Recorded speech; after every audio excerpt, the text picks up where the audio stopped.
Hey guys, and welcome back to page 6 of your DS160. Let's jump into it. Today we'll be talking about address, phone, and information. So this is quite easy. We're going to go ahead and just write in our address, our city, our state and province, our postal code, and our country/region. I know this is your home address in South Africa. Next up, we have your mailing address. Is your mailing address the same as your home address? So if you have a post box where people can send it to, you can just say yes, otherwise say no, and then just add the other information of where they can send files to you. Don't worry, we didn't have any candidates saying that they received the mail to their home address or their post box. When you go ahead and do your visa, you actually have an option to say where do you want your visa to go and watch DHL and everything like that. I'll cover that more later down the line when you're doing your payment on your visa. So don't worry too much about this, just answer truthfully and let's go on to the next question. So the next one is your phone number. This is preferably your South African phone number. Otherwise, you can add your American phone number if you keep on paying for it every single year. Put in the number that you use the most when you're back in South Africa. What I do is I pay for my South African number every year. I just keep on paying it. And if I go to America, I still pay because my WhatsApp is linked to that number. So I can still contact my family members and everything else like that. A lot of men make this mistake where they get an American number thinking that it's better, then your number changes. But it's more expensive to keep that number open. So when you keep your South African number on your WhatsApp, even though you have an American phone number in your American phone, you can still go into WhatsApp and then add your South African number into it and just verify it through your other phone if you can do that.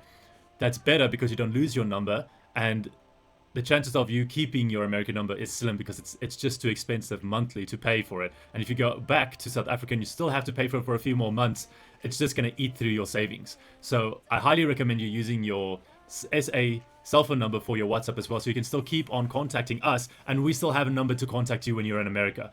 And if you have a secondary phone number, you can add it in as well. I don't, so I'm going to say it does not apply. If you're working whilst you're back in South Africa, you can also add this or a landline or anything like that. And now, have you used any other phone numbers in the last 5 years? Yes, I have used a lot because my USA phone number keeps on expiring every single time I come back to South Africa. If you leave your cell phone number alone for 30 days in America, then they recycle that number and give it to a new user.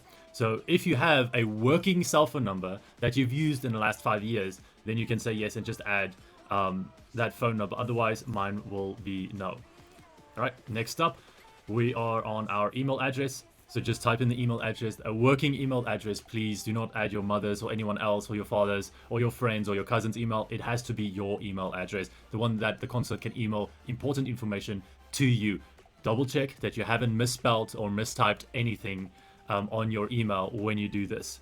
Have you used any other email address in the last 5 years? For me, that is no. If you did use any other email addresses, just say yes and just add that email address afterwards. Last but not least, we're going to go ahead and go to your social media platform. Like everybody has social media, you're going to have to select one of these options. And for me, mine is Facebook. And then just add your Facebook username in there so that the consulate or whoever is looking at your profile can find you easier. Do you wish to provide information about your presence on any other website or application you have used within the last 5 years to create or share content, photos, videos, status, updates, etc.?